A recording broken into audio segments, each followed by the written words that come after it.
Lo vieron durante todo el fin de semana, posterior a esta convocatoria. Andrés El Cuervo Larroque tuvo el protagonismo y la centralidad de este acto y de todos los análisis políticos que hicimos, los que nos dedicamos después a esto. Ministro de Desarrollo de la provincia de Buenos Aires está del otro lado de la línea, Andrés Romina Mangel. ¿Cómo estás? ¿Qué tal? ¿Cómo estás? Bueno, primero estoy como a punto de brindar con algo porque lo que queríamos hacer esta nota y lo que le quemo la cabeza, porque yo me cuento todo, acá viste no le escondemos nada a los dos. Yo me levanto a las 4, por ejemplo, o sea, porque me despabilo y le escribo a Larroque y a José que le mando un beso. A las 7 busco a las chicas, le escribo a Larroque. Es así, como son 5 o 6 mensajes y alguna vez me toca que me responda y alguna vez me toca que salga al aire. Ningún día mejor que hoy, me parece, ¿no? Así que gracias, Cuervo, por la deferencia y por tenerme la paciencia que tenés, porque no me bloqueó, no me dijo, che, cortala, me parece que es mucho, así que eso desde ya te lo agradezco. No, por favor. Escúchame... Siempre a disposición en la medida de la posibilidad. Lo sé, y sé que sos requerido o sea, que estás muy requerido por los colegas y particularmente por este momento político que estamos viviendo. Pero vamos a las preguntas. La primera que no entiendo, y tenemos varias. De alguna manera, decime si me equivoco, el pedido también fue, sumado a lo que decía Guido recién, que estuvo cubriendo el acto, que se corra, que se baje y que no se presente a las PASO Alberto Fernández. Vos lo venís sosteniendo esto. A ver, lo que nosotros estamos diciendo es que lo mejor, visto y considerando que si hubiera una chance concreta de reelegir, obviamente, y eso se daría en función del éxito de la gestión, ¿no? Entendiendo también todos los atenuantes que siguieron la pandemia, la guerra, la sequía ahora, pero no se da por hecho una reelección, porque evidentemente estamos transitando más de 3 años muy complejos, y si esa potencialidad existiera, nosotros seríamos los primeros en estar pegando los afiches. Al no observarse esa situación, pero no solo por nosotros, sino el otro día cuando se hizo la reunión en el Partido Justicialista el 16 de febrero, había gobernadores, había intendentes, había dirigentes del movimiento obrero, la coincidencia era prácticamente unánime de que ese no era el mejor camino a recorrer. Entonces, en función de eso, sí creemos que el presidente tiene un rol para jugar, ya por supuesto en la gestión, ¿no? De acá al proceso electoral y al fin de su mandato, eso está fuera de debate, pero también en lo que debe ser el diseño electoral y cómo pensar el futuro. Yo días pasados recordaba la actitud que tuvo el expresidente Eduardo Duhalde cuando, allá por el mediados del 2002, en un país muy también convulsionado y sacudido, ¿no? En otras circunstancias, pero muy complejo todo también, entendió que no tenía chances en términos personales y se dedicó a trabajar para construir el triunfo del peronismo. Me parece que esa es la idea, simplemente, y se plantea desde una cuestión de pragmatismo, racionalidad y también humildad. Ahora, Cuervo, ¿sabes la parte que no termino de entender? Digamos, obviamente estás hablando de una mala gestión de Alberto Fernández, pues si no decís seríamos los primeros en estar bregando o militando por su reelección. Ahora, si realmente, digamos, les parece que la gestión es mala, que haría una mala o pésima elección, ¿por qué aparece tanto la insistencia de él? No, porque si alguien a mí me parece que no es un contendiente de peso, la verdad que no sé cuánto me importaría. Sin embargo, cada vez que tenés la oportunidad es salir a hablar, digamos, de la gestión de este presidente, que yo coincido, y lo hemos dicho en otros momentos, y creo que Alberto Fernández habla de reelección como instinto de supervivencia, porque si mañana dice me bajo, no sé qué es lo que pasa. Otros dicen que efectivamente quiere la reelección. Pero a vos te pregunto, ¿qué es lo que les preocupa tanto de Alberto Fernández si creen que en una elección, digamos, terminaría demostrando la mala gestión que hizo? Nos preocupa la gente. ¿Cómo que nos preocupa la gente? El futuro del país, entendiendo que en Argentina hay dos grandes miradas, ¿no?, del sistema político, con sus matices, por supuesto, pero de un lado está el liberalismo, sus distintas vertientes, que lo vimos gobernar, un liberalismo muy a esta época y a este tiempo de la Argentina, ¿no?, que no tiene nada que ver inclusive con lo que podría ser un liberalismo con mucha profundidad, con una profundidad mucho mayor en términos filosóficos en otro tiempo, pero digamos una mirada donde el Estado debe ser presidente respecto a un conjunto de responsabilidades que obviamente inclusive le señala la propia Constitución.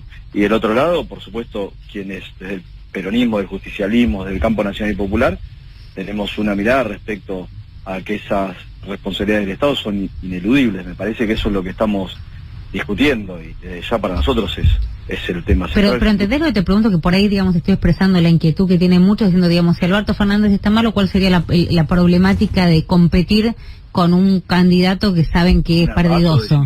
¿Cómo? En una paso, por supuesto. No, pero primero porque, te repito, no es un problema de si competimos o no, nadie le tiene temor a eso.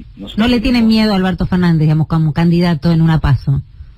No, pero es que no se trata de digamos, esto me parece que estamos frente a un debate mucho más profundo que un proceso electoral y una danza de candidatos o candidatas. Me parece que Cristina el otro día planteó de manera muy clara cuestiones estructurales que hay que modificar para que este país sea vivible. Eso requiere no solo claridad programática, sino también fortaleza y unidad en términos de lo que puede ser ese programa. Sin eso es imposible gobernar la Argentina pensando en la gente. Creo que estamos debatiendo eso, no estamos acá en una kermés de candidatos. Me parece que estamos analizando una situación del país muy compleja. Ya lo era en el 2019, producto de la crisis económica que dejó abierta el macrismo con el endeudamiento, el Fondo Monetario, que se agudizó, por supuesto, en la pandemia, y que después las dificultades de articulación política, de funcionamiento de la coalición, y bueno, y caracterizaciones que estuvieron más vinculadas a las aspiraciones personales que al proyecto colectivo, nos han puesto en una situación compleja, siempre reconociendo todas las cosas que se hicieron bien, porque eso nosotros nunca lo dejamos de marcar, además que apoyamos siempre al presidente en diversas situaciones, inclusive mirá, para darte un ejemplo, cuando fue la famosa foto de Olivos, sí. Al otro día yo me subí en un avión con el presidente, estaba Axel, estaba Aguado, y fuimos a poner el cuerpo, la cara, en una situación que por supuesto estaba absolutamente reñida con nuestra concepción ideológica, filosófica. Hablas de la foto de la fiesta de Olivos en medio de la cuarentena. Que hizo un daño enorme, ¿no? Porque si hay algo que es un pilar de la concepción del militante es la cuestión moral, y que uno, por supuesto, tiene que respetar las normas, que guste o no, a veces el imperio de las circunstancias obligan a tomar. Desde ya que los primeros en respetarlas somos los militantes o los que estamos en la conducción de ese proceso. Pero no es cerrado, digamos, el momento donde se le pone en el cuerpo, porque justamente ahí vos está reñida con una cuestión de conciencia. Era ahí donde había que ponerle el cuerpo, donde el presidente viola un decreto que él mismo instaura en la cuarentena, que ha tenido tanto costo Por eso te estoy dando un ejemplo, porque siempre se pretende, o por lo menos en este reportaje vos venís haciendo eje en una supuesta obsesión nuestra con lo de Alberto, y para nada, simplemente nos preocupa el futuro del país, y entendemos que al principio de la gestión, con reticencias, con diferencias, siempre primó la responsabilidad, y te lo pongo en este caso como el punto extremo de decir, mirá, donde decís bancamos hasta en el peor de los momentos. Bancar, no reclamen eso, porque bancamos y por demás. Entonces, y lo seguimos haciendo, porque hoy está claro que el sostenimiento del gobierno pasan por el esfuerzo que está haciendo Sergio Massa, y Cristina no es ajena a esa situación. O sea que responsabilidad de este lado sobra. Me parece que habría que ver qué pasa del otro lado, ¿no? No, vos recién dijiste obsesión, no estoy hablando de obsesión, sino que cada vez que te escucho, sabes que lo hago con mucha atención, no termino de entender esto, digamos, es un mal candidato, ¿por qué, digamos, darle tanta centralidad? Lo que tampoco termino de entender es si frente a la unidad del peronismo necesaria para... Sí. Es el presidente, no es que uno le da, la realidad le da centralidad, porque es el presidente, es quien firma los decretos, y por supuesto, como te digo, tiene una potencialidad enorme a la hora de construir un diseño electoral, si se piensa de manera colectiva. Ahora, si lo único que importa es la mirada sesgada que puede tener tal o cual actor dentro de la fuerza política, seguramente sea difícil, pero por eso te citaba el ejemplo de Eduardo Duhalde, que le tocó ser presidente en un momento muy complejo, un momento de fragmentación política que inclusive derivó en que el peronismo tuviera 3 candidatos, que el radicalismo en distintos exponentes también estuviera fragmentado en varias partes, en aquel tiempo que estaba, digamos, la consigna de que se vayan todos y demás. Bueno, inclusive en esas circunstancias, un presidente que tuvo una mirada más profunda que lo que pueden ser los intereses personales. La Roque, ¿qué tal? Guido Carelli lo saluda. ¿Qué tal? Hablando de claridad, ¿está todo claro en la Cámpora, digo, porque hay diferentes estrategias, ¿no? Usted o vos, mejor dicho, ya no sos más el secretario general, te va a reemplazar Lucía Cámpora, pero también el otro día presentaste una nueva agrupación que se llama La Patria es el Otro, que es parecido, algo así parecido a lo que era Unidos y Organizados en su momento. Por otro lado está Guado de Pedro, que va a Expo Agro y se saca fotos con dirigentes empresarios, y algunos de los participantes del plenario el otro día, que estuvieron el otro día, dijeron públicamente, Roberto Caballero principalmente, dijo que Guado de Pedro no podía ser el candidato a presidente del gobierno, ¿no? Y por otro lado, Máximo Kirchner. Digo, ¿la Cámpora sigue funcionando como organización como funcionaba hace algunos años, o hay diferencias y matices en cuanto a la estrategia? No, en principio, aclararte, el proceso de transición que nosotros venimos haciendo, que tiene por objetivo generar una renovación. Vos pensás que yo soy secretario general, o era, desde, sí, son 15 años, sí, 15 años con esa responsabilidad, donde ya hace bastantes años, inclusive ya por 2015, 2016 habíamos empezado a charlarlo, pero obviamente no entendimos que no era el mejor momento una renovación cuando teníamos que enfrentar la ferocidad del macrismo, y eso podía inclusive confundir o debilitar el funcionamiento. Hoy hay una madurez de todo el espacio, de toda nuestra fuerza, a la vez que nosotros inclusive hemos crecido muchísimo en responsabilidades, ¿no? Operativamente. Pero discúlpame, te interrumpo un segundo, porque los matices son más que matices, digamos. Vos tenés un perfil muy definido, muy claro. Pero ¿me dejás terminar terminar la respuesta? Sí. Ah, bueno. Entonces, hay compañeros y compañeras que han crecido muchísimo. En el caso de Guado, ministro del Interior, Mayra, que le toca administrar el municipio de Quilmes, Máximo, ni hablar, todas las tareas que tiene que afrontar, articulando el universo político que por supuesto desde ya conduce Cristina, y otros actores que están por fuera, que también hablan con él, y bueno, podría seguir enumerándote compañeros y compañeras. Por otro lado, La Patria es el Otro no es una agrupación, es un espacio de coordinación de más de 30 organizaciones, digamos. Es una tarea que a lo largo de la historia siempre me tocó desarrollar a mí, y que en este momento, en esta etapa, se dio en denominar de esta manera, pero no es una nueva agrupación.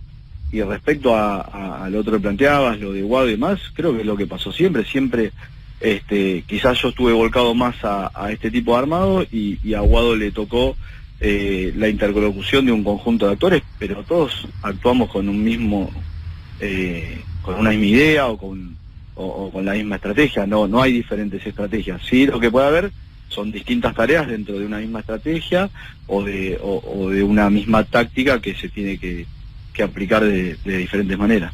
Andrés, ¿cómo te va? Agustín Álvarez Rey te saluda, ¿cómo andas? ¿Cómo estás? Bien. Te quería preguntar dos cosas puntuales muy cortitas. Digamos, quien vio lo del sábado, quien los viene escuchando a ustedes, sabe que la candidata para ustedes es Cristina Fernández de Kirchner. Ahora, aparece Guado muy fuerte. Digo, ¿es un plan B para ustedes en caso de que no puedan romper la proscripción, como decía el eslogan o la convocatoria a la marcha? Y lo otro, esta semana se cumple un mes de la mesa del Frente de Todos, esa mesa que generó mucha expectativa. No parece haber cambiado mucho, por lo menos lo que vemos nosotros de afuera. No sé qué te parece a vos desde adentro. A ver, ¿quién decías? Pero el plan B no te escuché. No, si Guado candidato es un plan B, digamos, sí. No se pudiese romper esta proscripción, que por lo menos aduce el kirchnerismo, y que en términos técnicos no es tal. No. Es político, en términos políticos están hablando, ¿no? Como que no es tal. No, en generar una condena bochornosa para tener, digamos, a tiro a la candidata o a la dirigente que más expectativas electorales. Pero digo, pero no es político, digamos, en términos técnicos de lo que es la condena, hoy podría presentarse Cristina Fernández de Kirchner. A eso me refiero. Y a la semana Casación ratifica la condena y después y a la semana la Corte Suprema la ratifica. Pero Cuervo, conocer los tiempos de la justicia argentina sería absolutamente imposible y además se expondrían. Pero Romina, vos viste, Romina, ya se expusieron a todos, ¿no? ¿Vos creés que en Argentina funciona la justicia debidamente? No, pero creo que hace décadas que viene pasando y que a veces, digamos, es selectivo elegir cuando la justicia no funciona. Se agudizó en estos últimos años y sesgadamente hacia nuestro sector. Pero vos sabés que es imposible que a la semana Casación ha ganado o que a la semana la Corte ha ganado. Mauricio Macri anda paseando por el mundo y está claro hacia dónde, y también hemos conocido a partir de todo el episodio de Lago Escondido cómo funciona la articulación de todo eso, digo, ¿no? Ojalá tuviéramos un país donde funcionara la justicia. Me parece que está claro que además hemos visto, la intentaron matar a Cristina y estamos viendo que la causa, digamos, a nadie le preocupa resolver el intento de asesinato de la vicepresidenta y de la figura que más adhesión genera. Pareciera que no es un problema de... Eso coincido, es un mamarracho esa causa como está llevada. Lamento que la jueza Capuchetti se enoje si me está escuchando en este momento. Pero vos creés realmente, digo, porque no tampoco... No, pero digo, tampoco hay que confundir a la audiencia. Casación en una semana no podría ratificar nada y mucho menos la Corte Suprema, porque lo único que mostrarían de esa manera es que efectivamente sí, ahí creo que sale un país entero a decir, pero no por Cristina, porque estamos todos en riesgo. Pero digo, estaríamos viviendo un estado de excepción. Es que no podría pasar que en una semana nada. Hemos visto muchísimas cosas. Bueno, ponele... yo creo que no podemos descartar ninguna situación y por qué, digamos, forzaron al bochorno de una condena que además donde hoy salen los fundamentos no tienen nada que ver con la instrucción del propio juicio, fueron cambiando lo que pretendían ser las pruebas, hay infinidad de irregularidades y así todo asumieron el costo de llegar a la condena porque obviamente pretenden resolver en el plano de lo judicial una cuestión que no pueden resolver en el plano de lo político. Pero bueno, saquemos eso, volvamos a lo de plan A, plan B. Sí. Nosotros tenemos un solo plan, el plan A, que es romper la proscripción y que en la Argentina, sobre todo en el 40 aniversario de la recuperación democrática, funcione la democracia como debe ser. Después, por supuesto que a lo largo de la historia y al peronismo le ha tocado enfrentar proscripciones y lo ha hecho de distinta manera. Es decir, en el 58 hubo un acuerdo entre Perón y Frondizi y una parte del peronismo, Perón llamó a votar a Frondizi, una parte del peronismo acató esa orden, otra no. Con Ilía la decisión fue en la elección que ganó Ilía, pero digo, en la elección del año 63 fue votar en blanco y en la elección del año 73 Perón designó a su delegado como candidato. Entonces, llegado el momento se verá. Hoy creo que eso es muy prematuro. Además que nosotros, como te decía antes, creemos que este debate excede lo electoral. Este es un debate que habla primero del estado complejo que atraviesa, o delicado que atraviesa la democracia argentina, y por otro lado de lo que es una mirada política desde el peronismo, del campo nacional y popular. Tenemos claro que si no se abordan los puntos que viene marcando Cristina, pero que resaltó el viernes pasado, que también plantearon Axel y Máximo el sábado, digo, me parece que es difícil poder proyectar cualquier cosa en términos políticos. Entonces lo que decís, nosotros no pensamos en un plan B, digamos, digo porque se habla mucho de la instalación de Guado de Pedro como candidato por la aceitada relación además que tiene con los gobernadores peronistas, por su rol como ministro del Interior. Guado es un militante, como lo soy yo, como son todos los compañeros y compañeras, a disposición de un proyecto colectivo, y siempre tuvimos claro eso. Por supuesto que en ese trajín todos vamos desarrollando actividades, cada uno en el sentido de la responsabilidad que tiene, algunos compañeros más abocados a la gestión, algunos compañeros en un rol más organizativo. Pero entonces no es que, digo, para que se entienda, no lo consideran como un candidato, o él no se considera como un posible precandidato. Te vuelvo a repetir, nosotros hoy estamos discutiendo la cuestión de fondo y después se verá cómo queda el escenario ya más de cara a lo que es el cierre de lista el 24 de junio, pero nosotros no pensamos esto como una cuestión de alquimia electoral, sino estamos planteando la necesidad, primero, de redefinir cuestiones que se alteraron o adulteraron en el funcionamiento del frente que constituimos en el 2019, que creo, y sigo pensando que fue un éxito haber convocado a los sectores que en su momento habíamos estado divididos.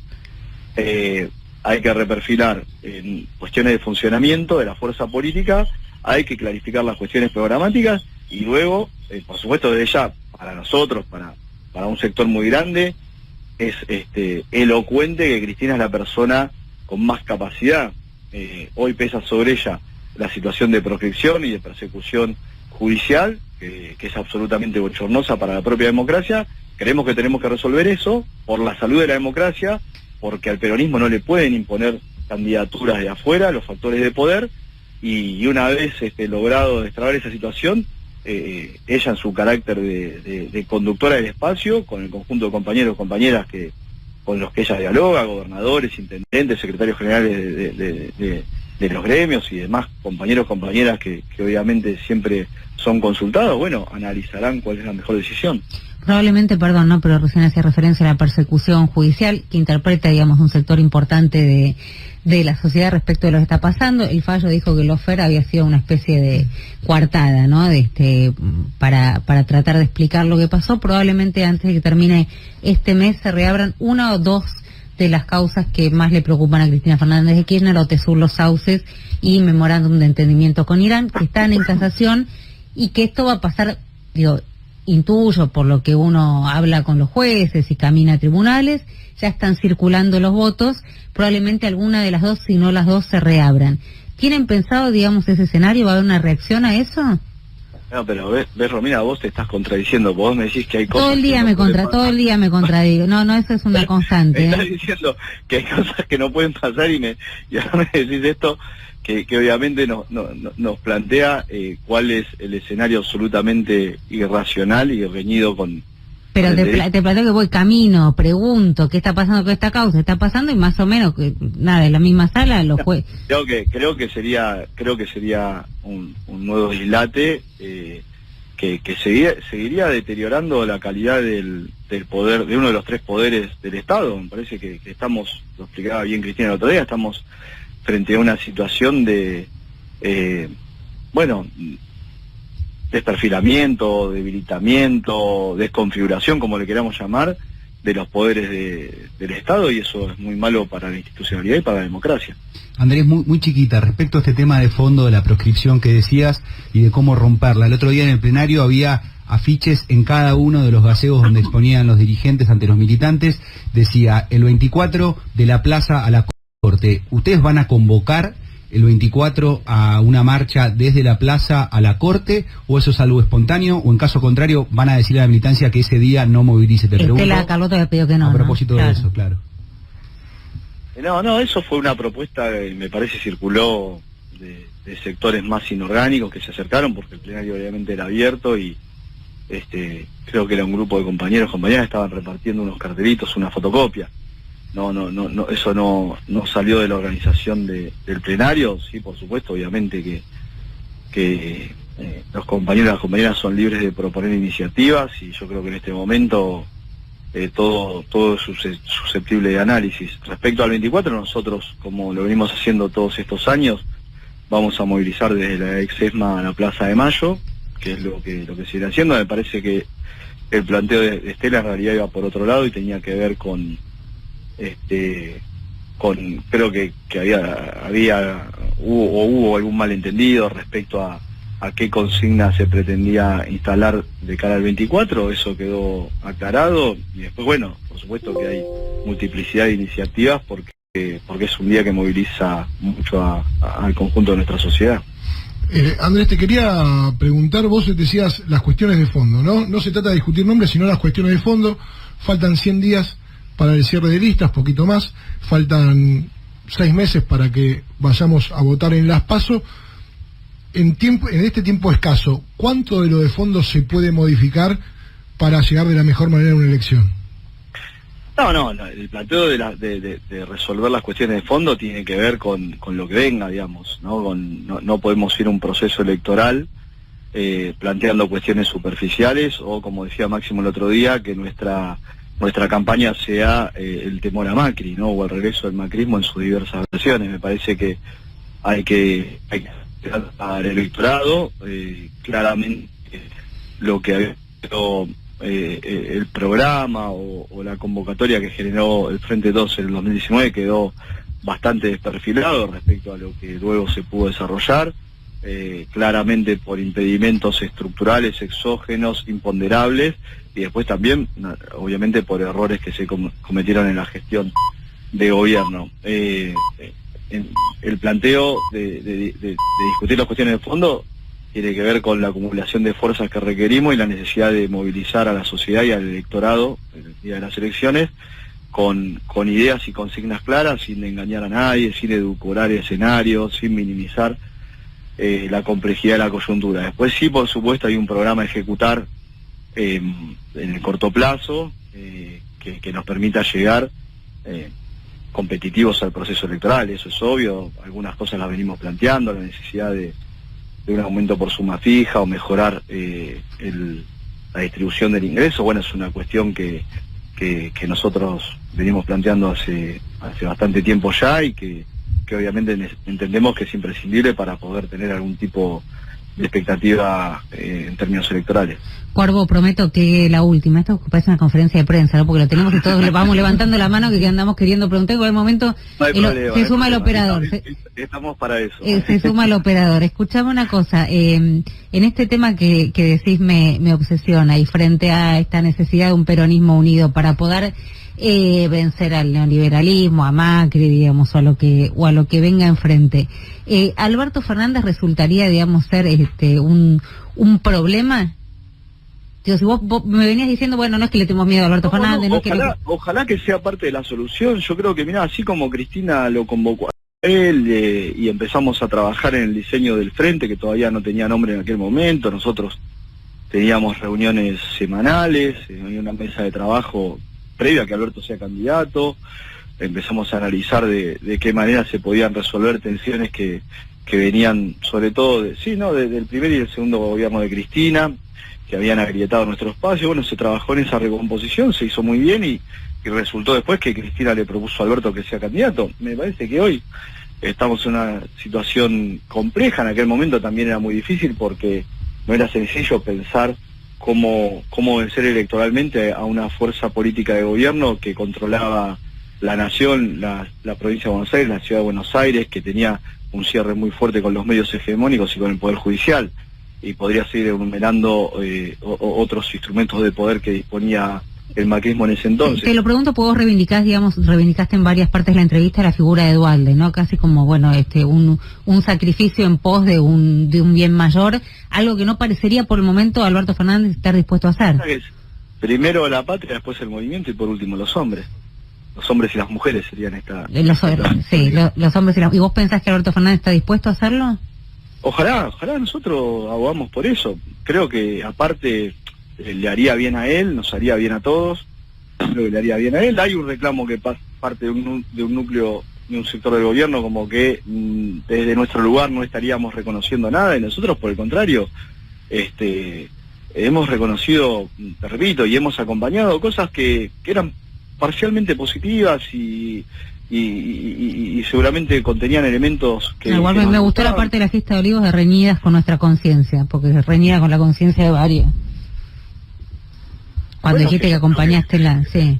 Y bueno, fue un golpe muy duro, pero bueno, entendíamos que por encima de esa situación hay un proyecto político que sostener. El deterioro en aquel momento no...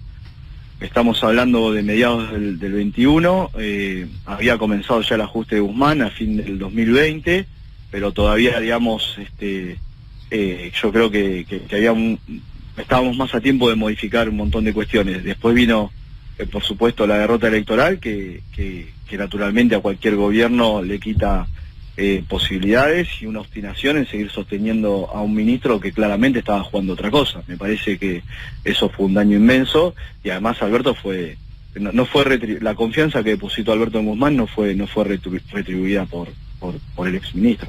Andrés El Cuervo Larroque, claramente la entrevista del día de hoy, creo que en uno de los momentos claves donde fue protagonista, te llamó ¿cómo es? El Lollapalooza del kirchnerismo. Militante. Con Lollapalooza militante. Preguntas largas, podríamos seguir, ¿no? Nos quedaron a todos, pero ahora El Cuervo Larroque va a acordar y dice, bueno, por lo menos me la saco de encima 3 semanas, qué sé yo, qué cálculo debe estar. 3 semanas poco. Para mí está haciendo ese cálculo, muy poco, la verdad, 3 semanas sí, dice, bueno, listo, le hablé media hora, pero 3 semanas me la saco de encima, ese es el cálculo más o menos, con honestidad brutal. No, para nada. No, vos sabés que obviamente uno tiene que... Yo me voy repartiendo, como decías al principio, hay un montón de colegas tuyos que... Y entonces más o menos tratamos de ir escalonando todo. Soy una persona que obviamente, me gusta más hablar directamente con los compañeros y las compañeras en una reunión, en una unidad básica, pero entendí también con el tiempo que... Eso está bueno, porque es de los pocos que lo entendió, eso también hay que decirlo.